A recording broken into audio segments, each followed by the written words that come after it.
Welcome, traders, to Money Mitch. Let's get it started.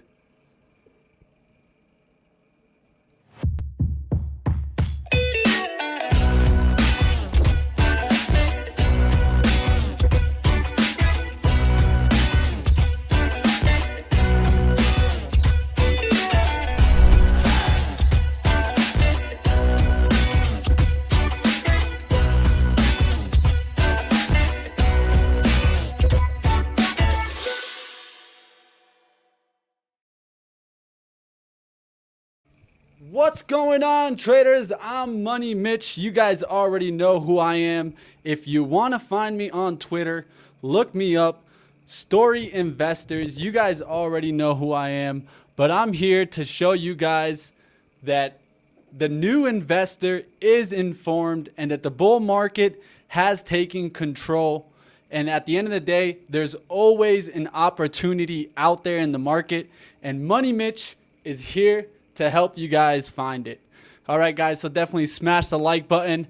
I'm here a little bit on my own today, so if you guys want to support me and help me, I'm going to be producing the show and running the show, host, producer, the guy that runs the PowerPoints, the guy that runs the backside, every side. You guys already know Money Mitch does it all here, guys, at Benzinga, and we don't shy away.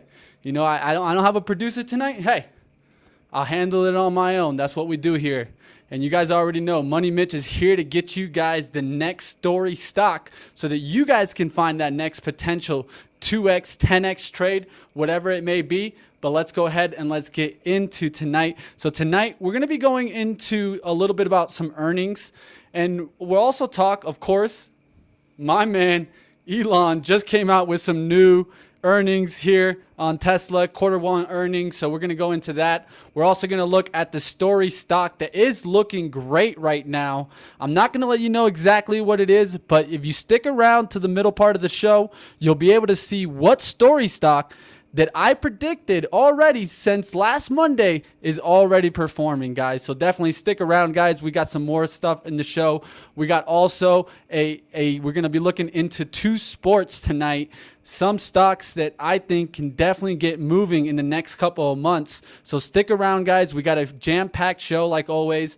And if you could do me the favor, hit the share button below. Let everyone know Money Mitch is on. And if you're not watching this, you're missing out, guys. So let's go ahead and let's queue up our first trailer of the day and get into our earnings today. So let's go ahead and get that going. When you want to maximize your performance in the market, you need access to the highest quality tools and news available. Benzinga Pro stands out from all of the options you'll be presented with, and their instant access to market-moving news positions you to be prepared to take on the market in the best ways possible. Here's how it works. Benzinga Pro's news desk creates original news content that's available on your main news feed and gives you actionable information about companies you may want to invest in. This news desk information gives you the chance to beat the market, receive impactful news as it breaks, and jump on trending stocks before and as they rise. And beyond that, Benzinga Pro is packed with helpful features and unique insights that give you the best information possible. There's tools like Live Audio Squawk, which streams every day with important news and timely updates, and the real-time news alerts that allow you to stay on top of every developing story you're keeping tabs on. Alerts and news will be sent straight to your inbox or delivered as live sound alerts. For those investors that want real-time, actionable, and breaking news about companies they may be looking to invest in, Benzinga Pro is the tool to use. All right, traders. I'm back here. And I want to talk to you about the overall market today. But before we get into the overall market, I know you guys probably caught last week, Thursday's show. We talked about Genius. And today, guess what? Nothing but a whole bunch of catalyst about Genius. And then also, if you look out, you'll be able to see Arnold Schwarzenegger talk about Stan Lee's superhero kindergarten with Jimmy Kimmel tonight on the Jimmy Kimmel Live show. So definitely check that out, guys, if you want to check that out on some primetime action. But let's get into how the market performed today. And if you guys can do me the favor, it looks like we don't got that many people in here today. It looks like someone didn't put the redirect correctly on the other show. Looks like I only got like 25 people here watching. So I need you guys to do me a favor. Hit the share button. I work way too hard on this research to have this little amount of people in here. So if you guys can do me the favor and hitting the share, we can go ahead and grow the viewership and keep building the community. At the end of the day, guys, if you want to be a part of the Money Squad, definitely smash the like button and let's keep going here.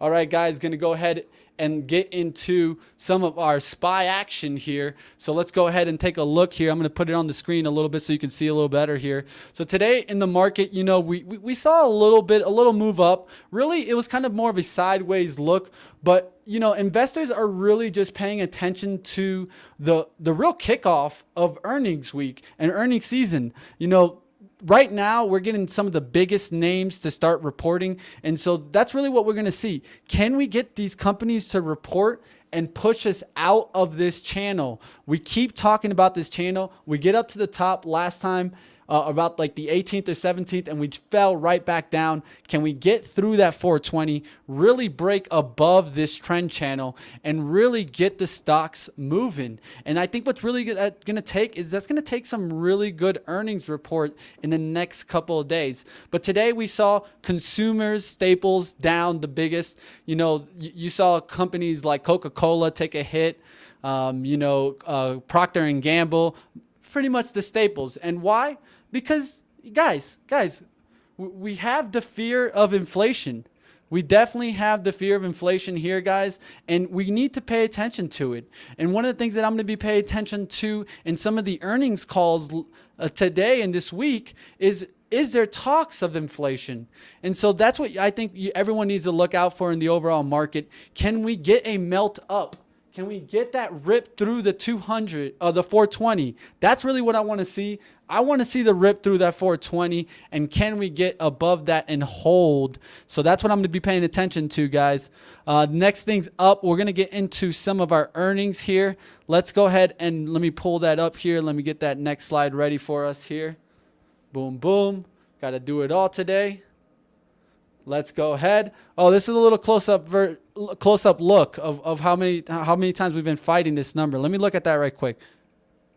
So if you look, this is an hourly, guys, and we got just above it slightly before this, and then we keep knocking down and getting right to the line and then getting knocked right back down. Can we get above that 417 through the 420s, above that, even the extended line that you see two lines there? I drew one that's in more of an extended look.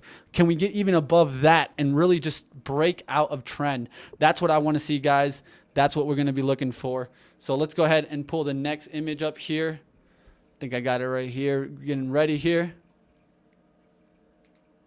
All right, let's get into our earnings report and what futures, notable earnings to look out for this week, guys. Okay, so first things first. Before the open tomorrow, guys, we're going to have UPS. UPS, the reason I follow it, guys, is if you guys don't know Mark Chaikin, Mark Chaikin's the one that really told me, watch UPS. If you see UPS going up, that's like your overall market indicator here. And so I'm going to keep an eye on UPS here. I want to see what it comes out on their earnings. Of course, we also got Waste Management, JetBlue Airlines, and 3M. 3M is going to be interesting to see how they perform after the pandemic. You know, they did great in the pandemic, but how are they going to do coming out of the pandemic? And is there kind of this new outlook of products that they're really approaching to really take advantage of the pandemic time? So we'll keep an eye on that. SPAC broker thinks we're going to chill at 420 for a little bit. I can't blame you. I can't blame you. If we do chill at 420 a little bit, we can say the market's getting high, right? I mean, I won't be mad at you. Rinse and repeat genius. I mean, you got to be a genius, Todd, to play that one. What else we got out here in the chat? Let me know, guys, if you guys are looking at a story stock or know something out there you guys want to see. Definitely smash the like button. Support me as I support you guys. And let's keep going through some of the earnings here. So after the close on Tuesday, we have some big ones, some big boys here. And so if we take a look here, guys, what are we getting? We're getting, I mean, first of all, let's leave the two big names, and that's why, because I want to talk a little bit more about Starbucks and AMD. AMD has really been struggling as of late. As you guys see, the price it just won't move. It's kind of stuck. And I think what's really going to break it out is really great reports of the chip shortage not affecting them. But if you hear mentions of the chip shortage affecting them, that's when you're going to probably see that their earnings and their guidance outlook can turn. And so that's what I'm going to be paying attention in that report. Now, Starbucks has been mentioned by my friend Spencer on Pre-Market Prep, and he's been talking about that he could potentially see them following kind of the Panera model and doing a subscription model. Let's pay attention to their earnings call and see if that gets mentioned. Let's see if they do want to do kind of a membership program for Starbucks. I think that's definitely something to watch out for. And of course, guys, Microsoft and Google, we're going to be paying attention to talks of the chip shortage. We're going to be paying attention towards kind of what are we getting in Microsoft in the future outlook. Is the guidance getting better, or is it getting worse because of the supply issues and the supply shortages that we're seeing out there? So that's what I'm going to be paying attention to, those two. One thing I could definitely mention, guys, is that we're going to be paying attention on the lookout of earnings report on industry leaders such as Boeing, Ford, and Caterpillar to see if they mention pressures that they're facing in the materials, the rising cost of materials and transportation prices that it's costing to get these materials to where they're needed. So definitely, guys, if you like that information and you think that is valuable, do me a favor, hit the like. Looks like we're starting to get some more people in here. Looks like someone didn't set up the redirect, but hey, I'm all you need, guys. Let's keep rolling through here. On Wednesday before the open, what else do we got here, guys? So on Wednesday before the open, we're going to have Boeing, we have Spotify, we have Shopify, we got Wingstop, we got Six Flags. We even got Yum Brands before the opens. And some of these that I'm going to be looking at, like I mentioned, Boeing, let's hear about the materials. Are they costing more? Wingstop has been a great supported stock by Benzinga all month long. They've been buying wings. So I got to keep my eye on. I don't think we'll show up in the earnings report, but hey, let's take a look at Wingstop, see how those wings are selling, and then also take a look at Six Flags, see how the opening is really looking. How's Six Flags looking? How are their numbers looking? Do they got some maybe seasonal passes that are actually getting booked up? This is what I want to know about the Six Flags report. So that's what I'm going to be focusing on. Yeah, you know it. Jason Raznick loves his lemon and pepper wings from Wingstop, so he'll keep an eye out on that earnings report.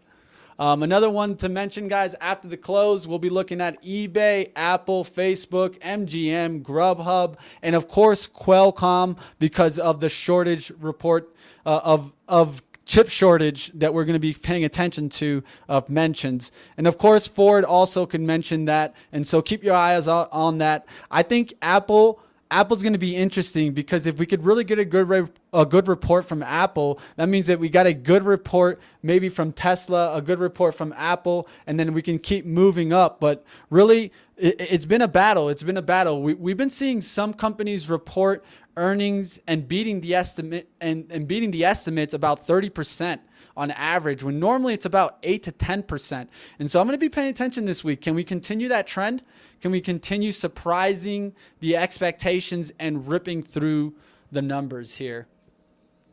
All right, guys, so let's start talking to the story that is Tesla, guys. And so if you guys like Tesla or think it's a great stock, go ahead and give me a 1 in the chat. I want to see first who supports Tesla. What do we got out there? Let me know.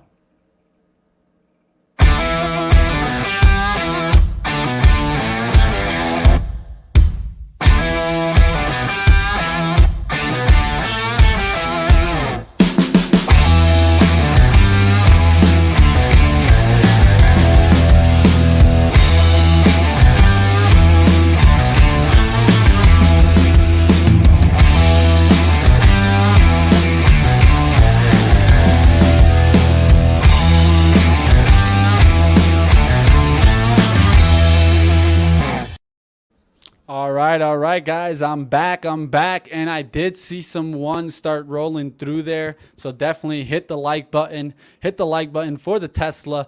As you guys see, that bad boy right there, let's just talk a little bit. Let's talk a little bit. Let's see what we got in our earnings report. So Tesla, and let me move the light a little bit so you guys can see me. I'm moving around here. So Tesla reported quarterly earnings of 93 cents per share, which beat the analyst consensus estimates of 79 cents by 17.72%. So remember what I talked about earlier. So companies have usually beat on average around, like, let's say 8 to 9%. You're seeing a beat here about 17.7%.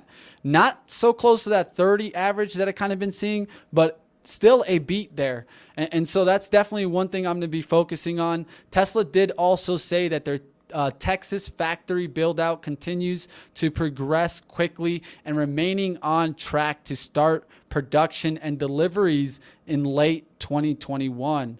And also, of course, guys, we've also been seeing talks of the semi trucks and how that is going there. Let me take a look here. Let's pull up the next slide and let's move a little bit further into the report here. What else do we got?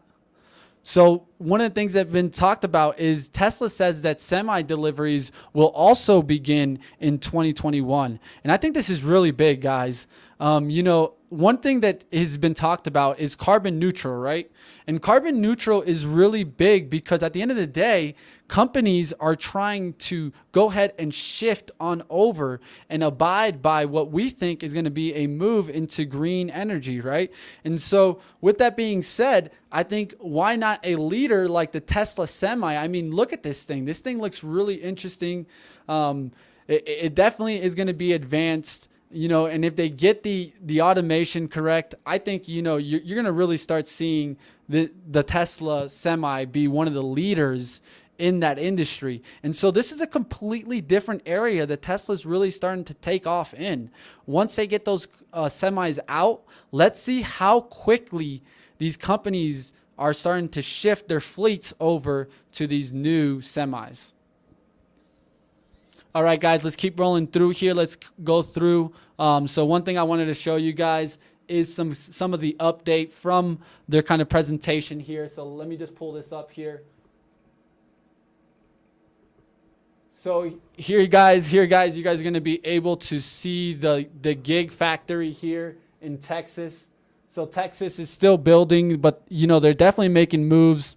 The Berlin one also definitely making moves. They're on track for both of them, and that's the great thing about it. They're showing pictures here. That's why I'm rolling through to kind of show you guys this, and it's interesting. Also talks of the Shanghai and that they're getting their production faster and getting it out. And then we'll see how their sales kind of go in Shanghai. But of course, the testing of the semis is the big news to watch out for. So I'm going to keep watching this one, guys, as we see the development. Let's go ahead and let's pull this down here. Let's go into the next slide and keep going through here with our Tesla presentation. And so one of the things that I want to focus on, guys, is of course, is the deliveries. The deliveries usually is the most important number, at least the most important one that I pay attention to in the Tesla numbers, guys. And why? Because at the end of the day, I'm trying to see the delivery numbers continue that uptrend that you see clearly on this bar chart. This bar chart is from all the way from 2018, quarter by quarter, vehicle deliveries by unit, and you can see that uptrend sticking out like a rock, and that's what I want to see. I want to see the continued uptrend. I don't want to see no dip like you kind of saw here in fourth quarter of 2019 where you got a little spike and then a dip. That's not what we want to see. We want to see the productions keep going up. And so Tesla quarter one deliveries up. They were up 184,000, up 109% year over year.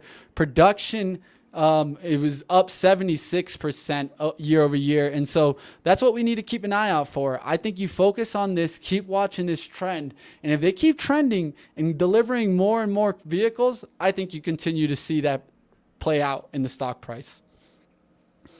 All right, guys. So at the end of the day, what was also said in the earnings report was that there's talks, of course, guys, and this has been talked a lot. Tesla has their own kind of autonomous technology. And one of the things that they're talking about here is that they believe that a vision-only system is ultimately all that is needed for full autonomy. And our AI-based software architect has been increasingly reliant on cameras to the point where radar is becoming unnecessary and earlier than expected. As a result, the FSD team is fully focused on evolving the vision-based autonomous system, and we're nearly ready to switch the US market to Tesla Vision.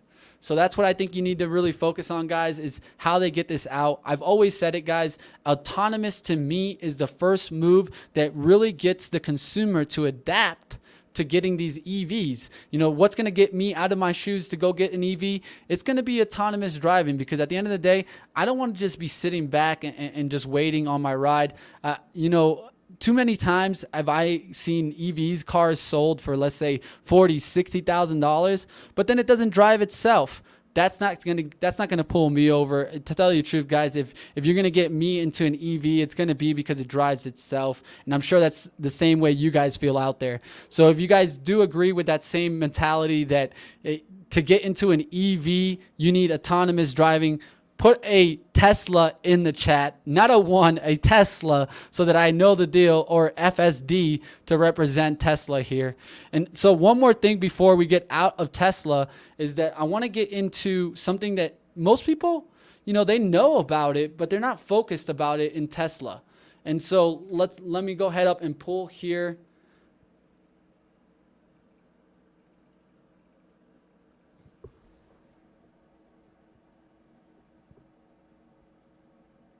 All right, guys. So one of the things that you guys are going to see here, guys, is that Tesla also has something called the power wall. And the power wall is a battery that stores energy and detects outages and automatically becomes your home's energy source when the grid goes down. Unlike gasoline generators, Powerwall keeps your lights on and phones charged without upkeep, fuel, or noise. Paired with solar and recharged with sunlight to keep your appliances running for days. And so one of the things that I notice is that if you look at their earnings report, you're going to find that they talk about that energy storage department deployments grew 71% year over year in Q1, mainly driven by the popularity of this power wall right here, guys. And so one of the things that you can see here is that the demand for Powerwall continues to far exceed our production. That's what they clearly state. And as a result, they recently had to shift Powerwall deliveries to solar customers only. And the reason why is literally, like they just said it, the production is not meeting the demand. And where did this demand come from? Really, it came from the recent snowstorm that you've seen in Texas and other blackouts that continue to drive this demand. And I mean, it's pretty interesting solution. I mean, when I was in Florida, if you would have told me I could have got this Powerwall, I probably would have taken the chance to invest in it. I didn't own a home in Florida. I was renting, so maybe that would have played into it. But now that I am becoming a homeowner, I definitely would pay attention to products and services like the Powerwall here, and even getting the solar to help it. You know, like they mentioned, they took it away from everybody to like where if you don't have the solar, if you're not a solar customer from Tesla, you can't get it right now. But it was mentioned in the earnings report that they're working to get that back out to everyone. So with that being said, it has to do with the production more, but the demand is there. The demand is definitely there. And so that's going to be definitely interesting to watch, guys. Now, one of the things that is mentioned, and before we kind of roll off of Tesla, and I'll just put this video here as it goes on. And so this is exactly what happens, guys, is that it's pulling the energy and going towards the house. So you don't need to, when the power goes out, all you do is you just activate that power wall, and it already has that stored energy for you. Now, one of the things that they state is that their volume is to grow, and we plan to grow our manufacturing capacity as quickly as possible. Over the multi-year horizon, we expect to achieve 50% annual growth in vehicle deliveries. So pay attention to that, guys. And they also stated in their earnings that in some years we may grow faster, and that they expect 2021 to be one of those years where they actually grow faster. And so that's what we're going to be paying attention to in the Tesla earnings. And we got it. We got it there. The earnings, the deliveries were there. Deliveries were high. They beat on just about every line you can think of. And one of the things that I think really is interesting is kind of their multiple product lines that are really starting to drive some of this revenue, like let's say the Powerwall, and I'm looking out for the semi truck coming in 2021. All right, guys, let's go ahead and let's queue up the next trailer, and then we'll be getting into the story stock that is performing well right now. I know that you guys that stuck around with me to see this stock, so I'm going to give you guys some value when we return here, and we'll go into the story stock that is performing well. Get winning options trades from Benzinga's top option trading expert, Nick Shaheen. I don't risk money I can't afford to lose. Clearly, conviction is medium, probably at best here, because I'm swinging. I don't have a particular trigger, so it's not like it's gambling. We did homework. We showed fundamental reasons, so it's not like betting, I hope it's red, I hope it's black. If you're looking to uncover winning options trades, the Benzinga Options Starter newsletter provides you with 2 fully researched trades per month. Each comes with a detailed video, ideal price and expiration date, and profit loss charts to accelerate your learning. If you're ready for high conviction, learn while you earn and subscribe now to Benzinga's Starter Option newsletter.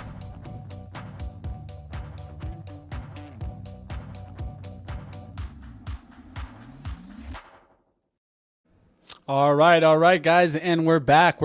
And so one of the things that I like to do, guys, and I know you guys probably have seen the show before, but if you're new to the show, I like to present story stocks. It's a three variable approach that what we do is we focus on the story, the fundamentals, and the technicals.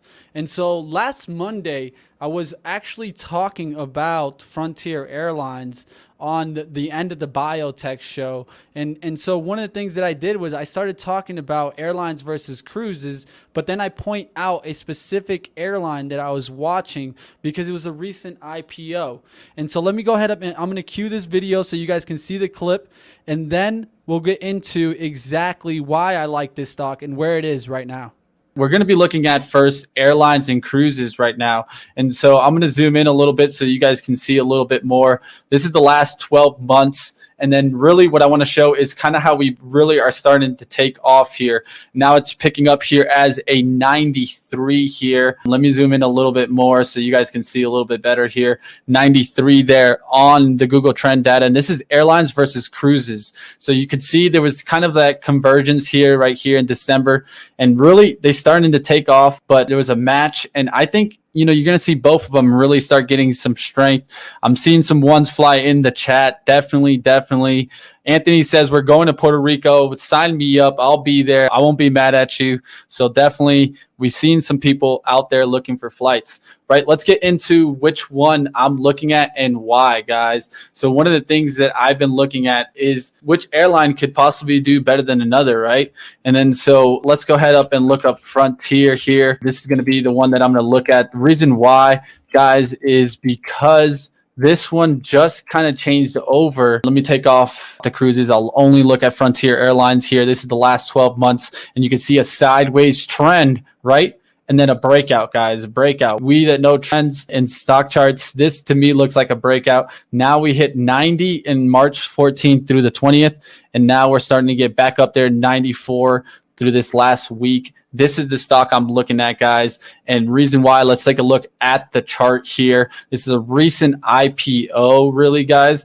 And when did this IPO, guys? This just IPO'd. And if you look at this chart, I'm going to talk a little bit about it. So this is the Denver headquarter airliner, publicly traded. Prior, it actually went bankrupt in 2009, but Republic Airways Holdings acquired Frontier for $108.8 million out of bankruptcy, and in 2013 sold it to private equity firm Indigo Partners. Frontier Holdings shares opened for trading at $18.61.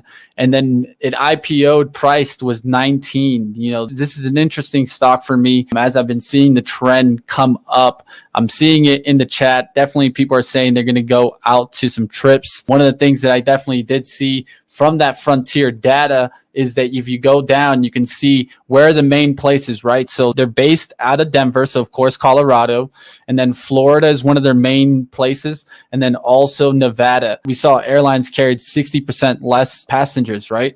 And ever since the vaccine, we really started to get going on some of these moves. So I'm going to definitely watch this one on my radar. Another thing that to mention is they recently are going to be moving into Tampa. They just did a crew base there, and they're also looking at, guys, Atlanta. Atlanta's going to be definitely one to mention. And so that we got to keep an eye out to see how that performs and how that goes ahead and goes for the next rip. If you guys are out there talking about airlines and looking for different airlines, I've been looking at this one. And one of the things is, like Anthony mentioning here, it is one of the cheapest rate airlines there.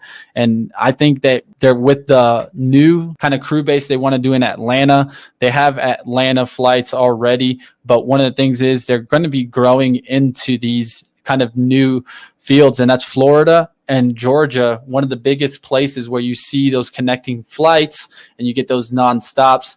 If you look here, this is from their news release here. They actually are going to be in Atlanta in late 2021, but they got as many as approximately 250 flight attendants and 140 pilots will be based in Tampa this year. So they're definitely expanding. One of the quotes here I like here is said here, the CEO here, Barry Biffle, anytime we add a new crew base, it's an indicator of continued growth for our airline and also welcome news for crew members who gain a new home base option in local communities that reap the economic benefits. So definitely, as you can see there, bullish look there from Biffle on Frontier Airlines.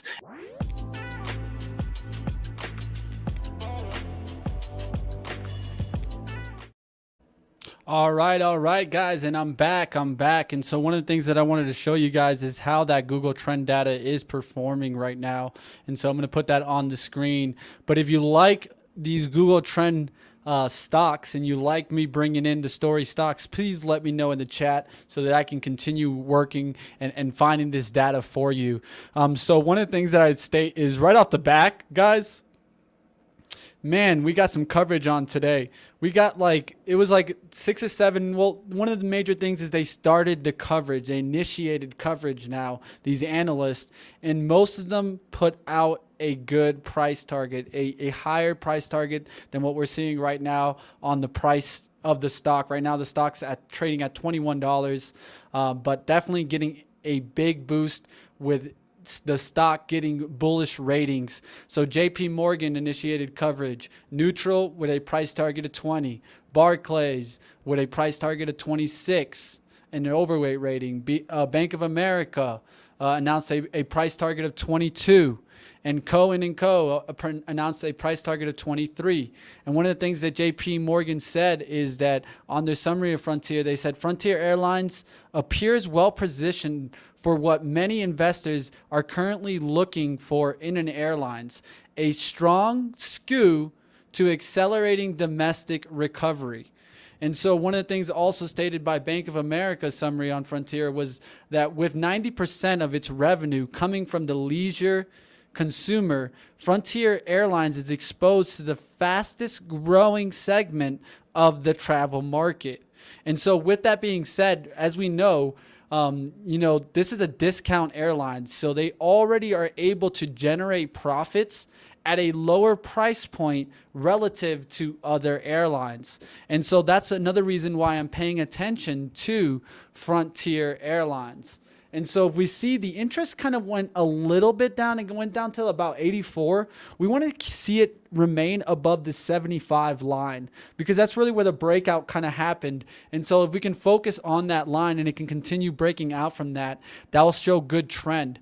One thing that I'm going to focus on to see is how quickly people adapt to taking these trips. Are these trips going to be coming in June and July? Or are they going to be coming more in August and September?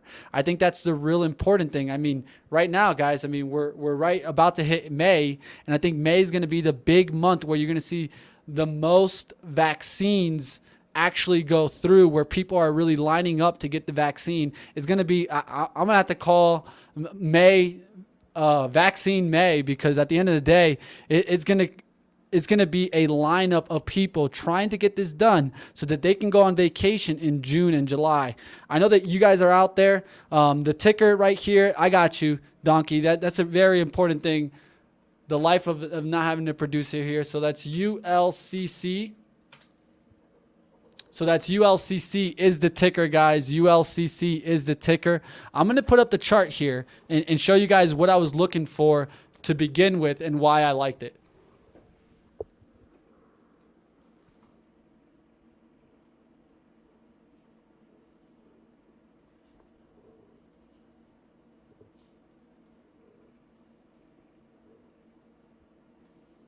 All right, guys. So what you guys are seeing here is my outdoor play watch list. And so you guys see some of my other plays that I'm watching there. I'll mention some of these later on in the week, so definitely enjoy that. The ticker is not Front2. I wish it was. No, the ticker is ULCC. There you guys see it right there. Let's take a look at this daily chart. And so on the daily chart, you can clearly see kind of this downtrend and horizontal line that we were holding here. And so I'm going to be focused. I'm going to be watching to see if kind of like now we can hold this support right here and really start getting this to out trend up and get some volume popping through there. So we want to see this rip through 22 and start getting up there to the 25s and 30s. That's where I think it can get up to. I think it can get up to 35, maybe even 40 by the end of the year. So I'm going to keep my eye out on Frontier here. It looks great. Nice downtrend, popped up. I called it somewhere around here on the beginning of the week. And then now look where it is, guys. It's through that $20 level and now up there towards 22 today and making a nice move. So definitely hit the like button if you guys like that Frontier Airlines stock.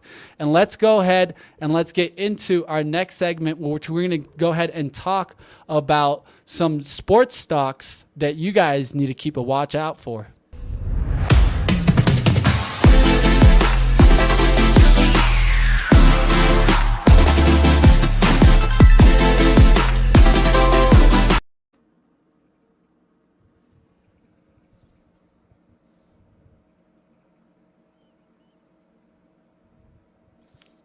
All right. Looks like we lost you there for a second, guys. Let me go ahead and run this back here. Run it back.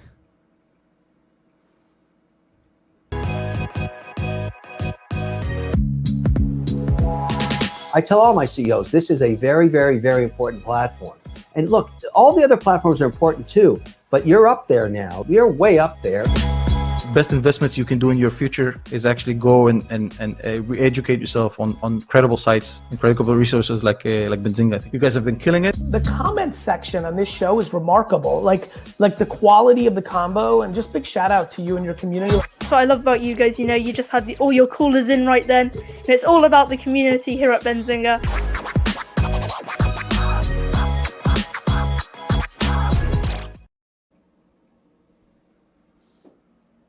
What's going on, traders? What's going on? I'm back. And yes, you guys see it there.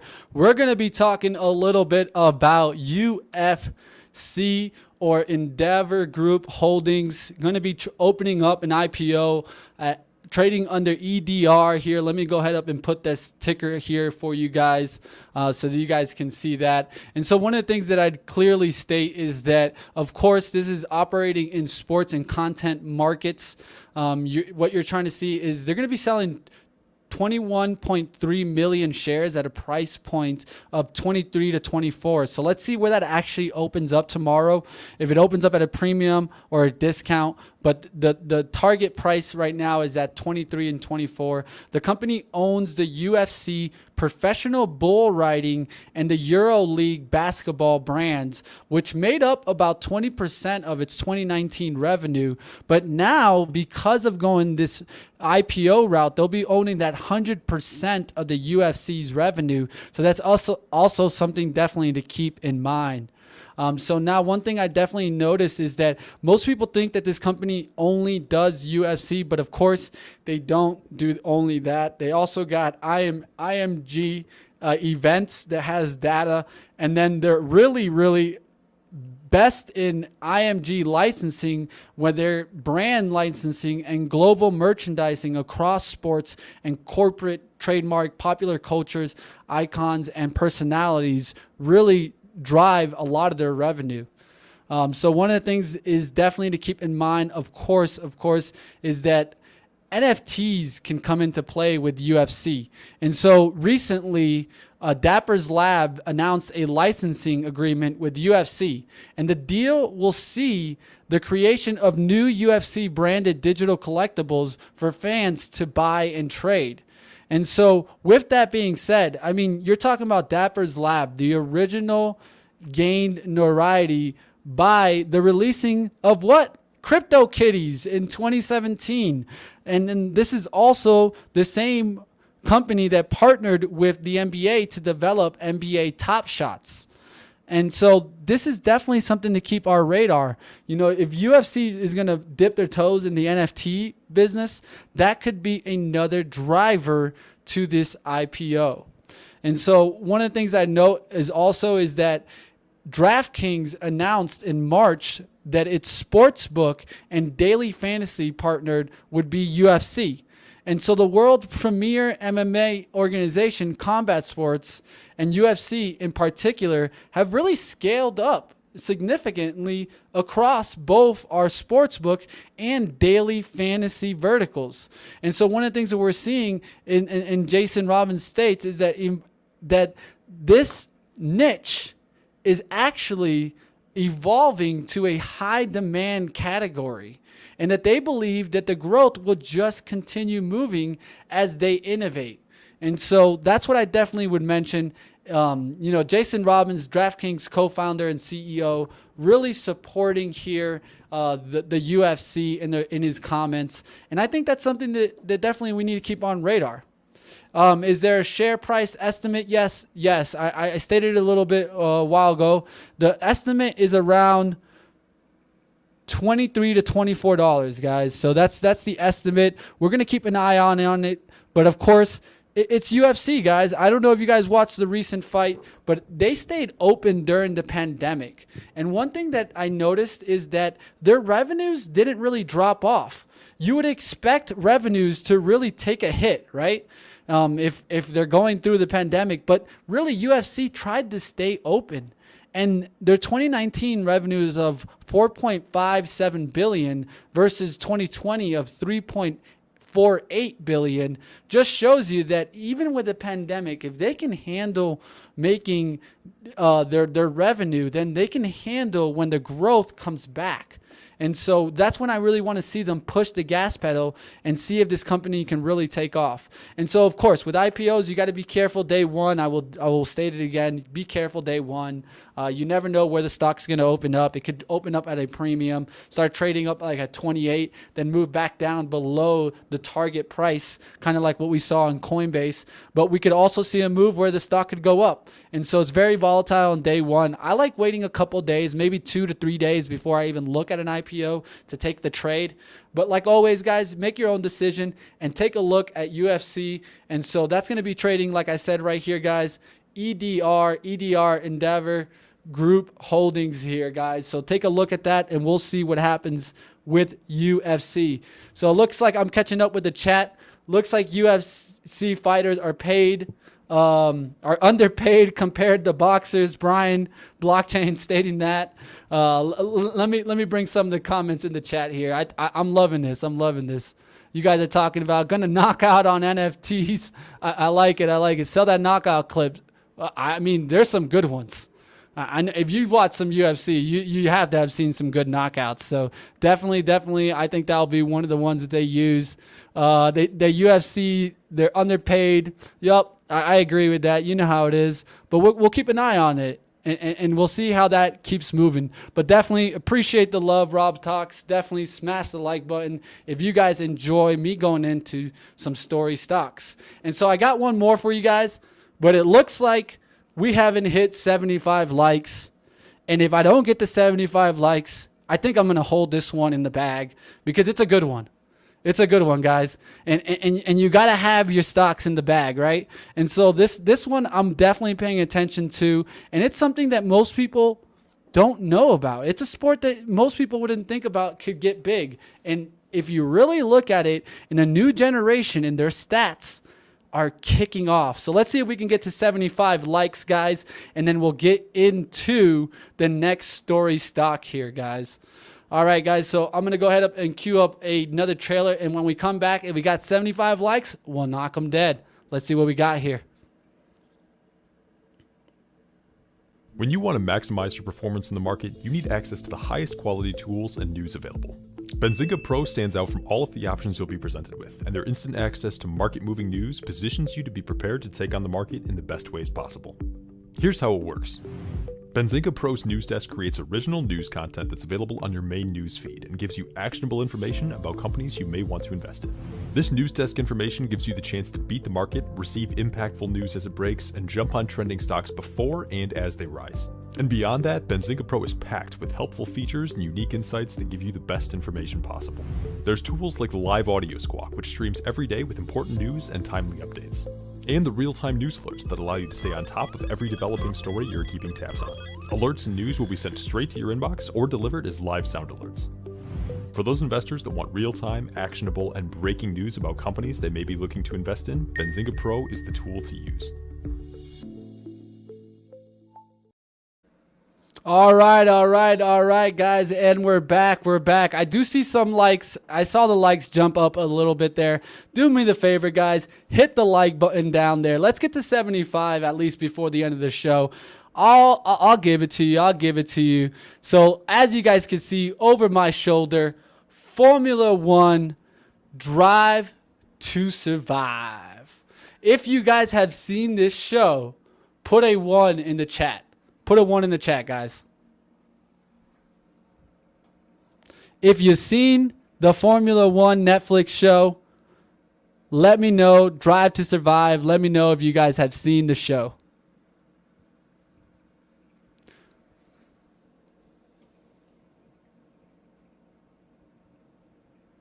Oh, I'm seeing some 1s, some 2s. What's up, MP?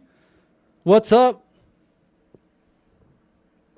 Jonas, you haven't seen the Drive to Survive?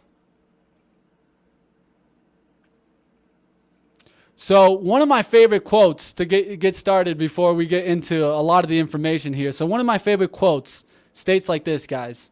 And it's from a famous Formula One driver. And so the closer you are to death, the more you feel it's a wonderful way to live. It's the only way to drive.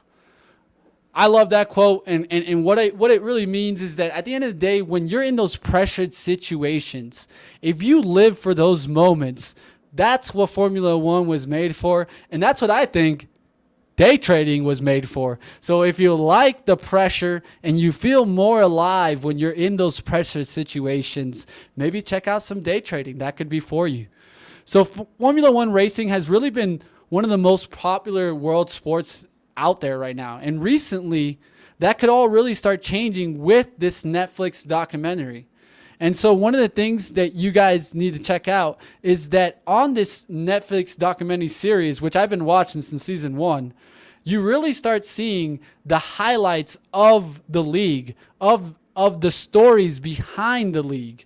And so one of the things that I definitely state is that whether it be the battle of two teammates or an event like Formula One's recent, when they got in a battle with Ferrari and their mysterious engine settlement announced between the Ferrari and the FIA, all these are included in the stories in this documentary. And so what is it really doing, guys? And so what is it doing to the unconverted Formula One fan? It really helps to tell the story and get people interested in the sport.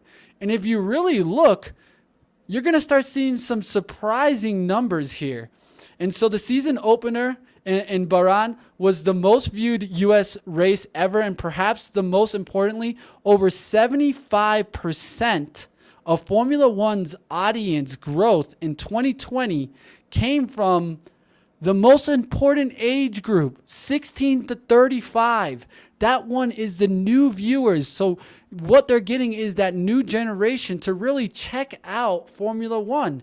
And because of new races like they just announced in Miami in 2022, they're going to be coming to Miami and they got about 6 races there already planned.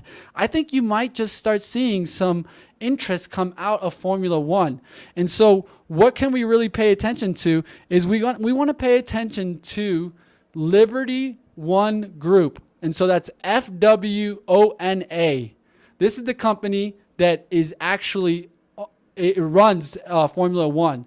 And so one of the things that you notice is that this partnership between Netflix and Formula One has really just increased the brand awareness and led to multiple revenue opportunities. Recently, Oracle just became a sponsor of a vehicle on Formula One. Why? Because they're starting to see the trends and they think that they can start seeing the United States really move. And so that's why they supported Red Bull and gave them a sponsorship in 2021. And if you guys don't know, Red Bull right now is just about the fastest car on the strip. Mercedes and Red Bull would be probably the 2 leaders. So definitely keep your eyes out on this. And I'm going to be paying attention to it because of things like this, guys. And so a lot of people are like, well, this doesn't really show me anything. Well, this might right here, guys. And so this is right here, Formula One trend data from Google. And so you see this sideways period from August to about December, but look how the spike is recently happened. That came when the Netflix released the latest series of this documentary. And so definitely keep your eyes on this as you're seeing the uptrend start happening in Formula One. I definitely agree. Formula One is definitely better than NASCAR. I would have to agree. Way more interesting, way faster, way tighter spots that they got to fit into. So I'm going to be focusing on that. But hey, you never know. I need to watch this show. Definitely, Dan P. Check it out. You could always rewind and check out our other ones. And if you guys out there, guys, if you guys have a story stock, you guys see how I approach it, right? It's the 3 variables where there's a story, the fundamentals, and the technicals to match. If you guys have a story stock, let me know. Hit me up in the email and let me know, guys, because I will bring you on the show, bring you on the screen back here, and we can talk about your story stocks. So like always, guys, if you guys want to stick around with me, you guys can find me on Twitter, Story Investor, @StoryInvestor. And like always, guys, let me go ahead up and put this up here. Add me up, guys. Story Investors at Twitter. Hit me up. Let me know what story stock you guys want to see next time. We have a great interview planned out for tomorrow. Another interview on Wednesday. And as we get into later in the week, I'm going to bring something special for you guys. Maybe we go into some more NFTs. Maybe I do a giveaway of an NFT. So definitely stick with the show, guys. Hit the subscribe down below. Hit the share. Let everyone know that Money Mitch is here and the bull market has taken control. It's not looking back. Let's be clear about that. And now one thing is for certain. There's always an opportunity out there, guys. And if you guys want to find it, Money Mitch will help you find it. So definitely hit the like button, and I'll see you guys next time on Money Mitch.